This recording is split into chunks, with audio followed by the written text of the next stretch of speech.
So, Mike, we're going to do something a little bit different this week. Okay. My thought was we could draft topics out of a huge Wikipedia article about common misconceptions. So misconceptions, of course, are beliefs that are widely held that, frankly, are just incorrect. And these misconceptions vary from nature to science, topics spanning everything you can think of. And it's a really big article. And I thought we could each pick some of our favorites or notable ones and kind of see where we end up. I want to give a disclaimer, though. Okay. Common misconceptions are interesting because they're things that you think you believe and then they're not true. The fact that these are on Wikipedia, I don't know if it necessarily warrants the fact that these are correct, right? Like, what is the misconception, you know? So these are just things that we found in this article. I think that's a good way of putting it. So these are things that we found that there is a apparent misconception in a Wikipedia article. We wanted to read them because we found them entertaining or interesting. Perfect. So I think we have each prepared 5. I have 5. I have my 5. Okay, I've got my 5, and we're going to see how we go. And I'm going to start us, and I'm going to dispel the myth that the Great Wall of China is not, as it is claimed, the only human-made object visible from space. Okay. So I think we've probably all heard that at some point. Turns out, actually, none of the Apollo astronauts reported seeing any specific human-made object from the moon. And even astronauts, say, on the International Space Station, can barely see the Great Wall of China. And that's because it's actually not very wide, and the coloration doesn't really stand out from the vegetation around it all that much. International Space Station Commander Chris Hadfield, everyone's favorite astronaut probably, actually attempted several times to locate it while on orbit. They have big telephoto lenses and stuff, and said that it was difficult to do. However, there are things that are easily visible from low Earth orbit, including lights. So cities just light up on the globe. You can see them very easily. And I'll have a link in the show notes to a list of human-made structures visible from space. There are lots of options.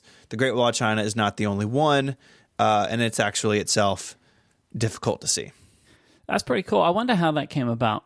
Surely, is there not photos that show it? Like, how did this happen? Do you even know? I don't know. I mean, my thought is maybe because the Great Wall of China is so long that it feels big, but those two things aren't the same thing. Like, really, you would need the width of it to make it easier to see, I think. But it's such obviously a hugely impressive feat of engineering, and it's beautiful when you see it in photos, that maybe people just like the idea that, hey, that thing's visible from space. So we're going in a pretty different direction. I want to talk about the Garden of Eden. Okay. But more specifically, in the book of Genesis, Eve eats an apple in the Garden of Eden. We all know that, right? Sure. I feel like you're getting ready to tell me that. It may not. Maybe not. We don't know, but maybe not. Okay, so the forbidden fruit mentioned in the book of Genesis is never actually identified specifically as an apple, but this has ended up becoming the symbol in most Western art and literature.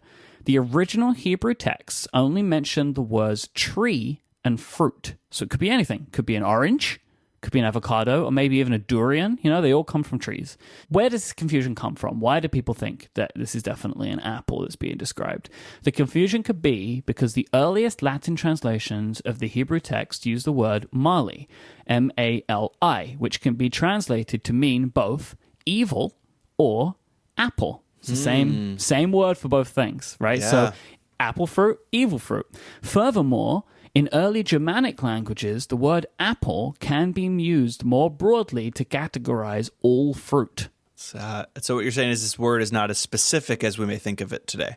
Exactly. Therefore, German and French artists commonly depicted the fruit as an apple from the 12th century onwards. John Milton's Areopagitica from 1644 explicitly mentions the fruit as an apple. Sure. Who isn't familiar with that work in an intimate way? We all know it. We all know it. Jewish scholars have suggested that the fruit could have actually been either a grape, a fig, wheat, which is interesting, an apricot, or an etrog. An etrog is a citrus fruit used by Jewish people during the week-long holiday of Sukkot. So there you go. Maybe not an apple. What you're saying is there's a possibility that gluten is to blame for the fall of humanity. Yes. If it was wheat. That's what I'm going to go with. Wheat is the one that stands out to me as being the weirdest. It is. Because people don't eat wheat. Like, you don't just pick up wheat and eat it. That's not a thing, but who knows? You've inspired me. I'm going to go. That's really good. That's really good. I was pretty proud of that one, actually. I'm going to go with another food-themed one. Okay. To follow up yours. And I hope that you didn't pick this one, because this is one that, like, I think you could really talk about, because it's just weird enough. And, like, it's one of those things that we could all try it, but none of us do because we just believe this. So the idea is that you can only balance an egg during an equinox. So that time right in between seasons, where it's got sort of right in the middle of the spring season, the spring equinox. And people say that there's some sort of astronomical reason, gravity, the sun, the moon, we're all aligned, so you can balance an egg on its end. And I don't know about you, but I've actually tried this. When I was putting this together, I actually tried to balance an egg and I couldn't do it. Well, it's not the spring equinox, right? Well, turns out there's no relationship between the date, where the earth and the moon and the sun is, against the ability to balance an egg. It turns out most people are just really bad at trying to balance an egg, including me. So it's possible to do any day. Anytime. Any day. But, like, it is possible to balance an egg. It is. Because I've never done it. It is possible. I've never actually tried, though. It's possible. It's difficult, but you can do it any day of the year. The tradition of balancing eggs on a particular date originates in China, and it was reported on by Life magazine in 1945. Just a couple decades later, like in 1987, there was another article saying, well, you can actually balance some eggs any day. This one particular reporter did it from February to April. So yeah, it's just not true. The whole time. That's a long balancing egg. 2 months it was sitting there. That thing's going to start to turn. Get up and walk off on its own.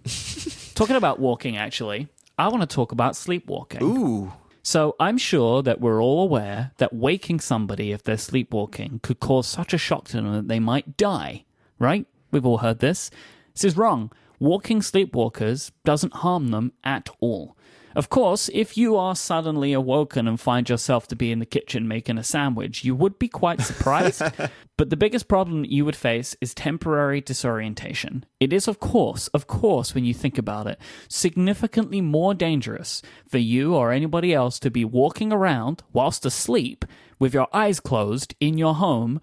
Who knows what trouble you might be getting up to, right? Yeah, you could wander outside and get hit by a train. How close do you live to a train track? Like, okay.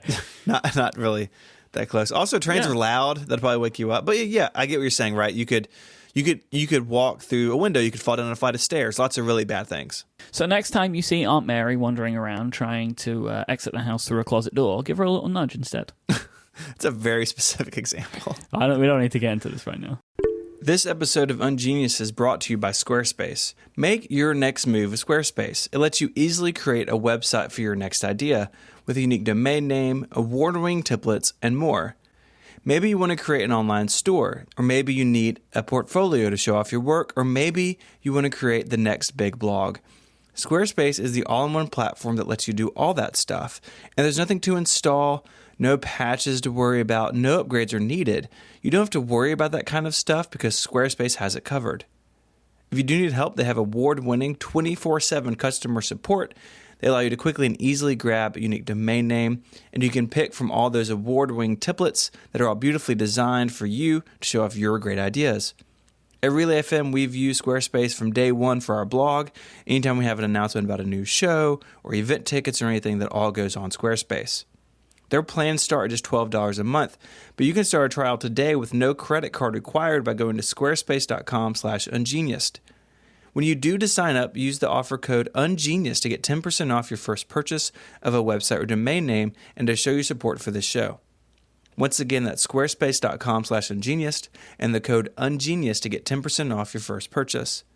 We thank Squarespace for their support. Squarespace, make your next move, make your next website. Let's pick one that actually involved one of our favorite TV shows, The Mythbusters. Ooh, yeah.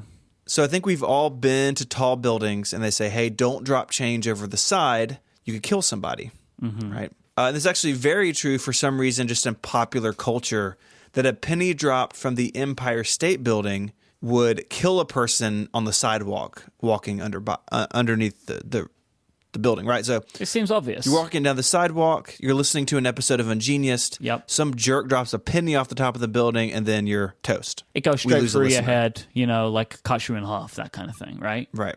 A penny in the brain, as Ben Franklin once said. is not a good situation. I'm pretty sure he said that. Penny in the brain keeps the doctor Busy. Refrain? I don't know. We'll workshop that. We'll work on that one. This is not true. So when you talk about terminal velocity is how fast an object will fall through the atmosphere, because you have gravity pulling the object down, but you have air resistance that makes things slow down, right? So everything has a terminal velocity. The terminal velocity of a falling penny through the atmosphere is somewhere between 30 and 50 miles an hour. So that's really fast, but it can't ever go faster. Even if you dropped it off a building twice as high, it could not exceed its terminal velocity. And at that speed, the energy contained in that penny is not enough to penetrate a human skull or even to crack the sidewalk. This was demonstrated on an early episode of Mythbusters. Now, that's not to say that you couldn't harm somebody, that they would feel it, it would hurt, but it would super hurt. It would hurt real right. You're going to have a headache, but it's not going to crack your skull. It's not going to kill you. As the Mythbusters noted, the Empire State Building is actually kind of a stupid example, because the way the building is shaped, it's more or less impossible to drop something from the top and it land on the ground, because the building kind of steps out at several points. All right, I want to go from something super tall to something super small. Ooh. Napoleon Bonaparte. Oh, yeah, he's short, right? Little guy. Just little Napoleon B. This is what we've all heard. Turns out, this is wrong. He was, in fact, slightly taller than the average height of a Frenchman for his time. Wow. After his death in 1821, the French emperor's height was recorded as 5 feet and 2 inches. So that's small, right? 5'2" is pretty small. But this is in French feet. What? Which is a different measurement to English measurements. Of course it is. In English measurements, he would have been recorded as 5 feet and 7 inches tall, which would have been above average for the time. Some believe that his nickname, which only added to this idea, Le Petit Caporal, was actually a term of endearment, not a joke about his stature. Napoleon was also often accompanied by his imperial guard, who were actually selected for being people above average height, which would have only contributed to the perception that he was comparatively short, especially in paintings. I've got to say, I honestly believe that he was short. You always hear that, right? 100%. 100%. Well, but the paintings show him that way. But it's because whenever he was standing next to people, if it was accurate for the time, he was standing next to really tall people. And then later on, everyone just assumed that he was short, so they painted him that way. But it turns out he was above average height. Who knew? I didn't know. You didn't know. I'm going to stick with the biography theme for a second. I'm talking about Albert Einstein. Okay. So when you're a kid, he didn't exist. Yeah. He was a lie. Next, I think we probably heard growing up, right? Like in an encouraging kind of way. Hey, don't worry about your failure, because Albert Einstein, he failed math classes and he ended up being world-class genius. Mm-hmm. Not true. This actually was already in circulation when Einstein was still alive, and he addressed it head on, saying, I never failed in mathematics. Before I was 15, I had mastered calculus. Like, of course, right? Of course he did. Yeah. Of course he was good at maths. Like, it seems so obvious. Right. There is, however, a little nugget of truth in this. Einstein did fail an exam. However, it was not a math class or a math exam, as the rumor has it. It was his first entrance exam into the Swiss Federal Polytechnic School in 1895. He was 2 years younger than the age that students were accepted, and he actually scored exceedingly well in mathematics in the science sections of the test, but failed some other things that made the exam non-passable. But he did pass it with flying colors on his second attempt. So he did not fail a math class. He actually did exceedingly well in math on this exam that he did fail, and he was 2 years younger than anyone who had ever taken it. So I think that's forgivable. So, breaking news: Einstein was smart. Well, you heard it here first. Yep. We've done pretty good, I think, at giving segues between our topics. I have literally no segue to this one, and I'm only picking this one now because I have a specific one that I want to finish on. I want to talk about dyslexia. Contrary to popular belief, dyslexia is not actually a cognitive disorder which is characterized by the reversal of letters or words. Dyslexia is a disorder in people who have at least average intelligence and have some difficulty in spelling, reading quickly, writing out words, sounding out words in their head, pronouncing words when read aloud, or understanding what they've read. So it's not. There are many things about reading and writing in dyslexia, but the actual reversal of letters or words is not a symptom of dyslexia itself. Some dyslexics will also have this condition, but it is a separate thing. It is not a symptom of the condition of dyslexia. I'm going to blow your mind, Mike. Okay. There is a common misconception that Albert Einstein was dyslexic. There's the segue. I knew it was there. But it is believed, according to his biography and a couple other sources, that he was not dyslexic. But people believe that, and so there's your retroactive. That is known as a reverse segue. Reverse segue. Where we do it afterwards. I'm going to bring it all the way back to what we talked about. Actually, last episode, we talked about summer in the Northern Hemisphere. And I want to talk about hemispheres for a second. Okay. So close your eyes and picture a toilet. You flush the toilet. The water goes around a certain way, right? Mm-hmm. And it's widely believed, I've had people say it to me, if you're in the Southern Hemisphere, the water goes the other way. And the idea is that it is due to the Coriolis effect, which talks about things rotating in a reference frame. It's all very complicated, and this Wikipedia article is very long. But basically, if you're in the Northern Hemisphere or the Southern Hemisphere, water circulates a different way. This could be true if the water was so still, basically the only effective rotation passed onto this water was the rotation of the Earth itself. So the water would have to be so still, the only outside force is the Earth spinning around its axis. And quite frankly, outside of very specific lab conditions, that's pretty impossible to achieve. So if you flush a toilet or you run water in your sink, the force of the water coming out of the faucet and interacting with gravity and interacting with the bowl or the sink, that force is way higher than the force exerted on it by the spinning of the planet. So if the toilet, the intake on the toilet bowl is from the right, pointing clockwise, that's the way the water is going to go, no matter if you live north or south of the equator. That's interesting because I like that one because it's a thing that does exist, which is the Coriolis effect, but it doesn't actually affect the thing that people attach it to. But is it true, though? Do you know, like in Australia, do they just set them up to flow the other way? I don't know. I don't know where it came from. Interesting. I have a good one for you here. And this is, I think I'm doing this mostly in part because of your desire to shout USA, USA all the time. Mm-hmm. I want to talk about the great inventor and father of the automobile, Henry Ford. USA, so the Model, USA. Yeah, exactly. There you go. Yeah, you keep that to yourself for a second. Because whilst the Model T was a huge breakthrough in automotive history, sure, Ford was not actually, as he is credited, the inventor of the first passenger car.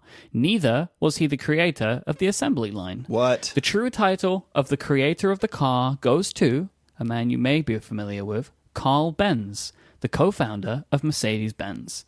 Benz was granted a patent for his first engine design in 1879, having created it a year earlier, and his first car, the Motorwagen, was built in 1885. He was awarded the patent for this design and for this motor vehicle in 1886.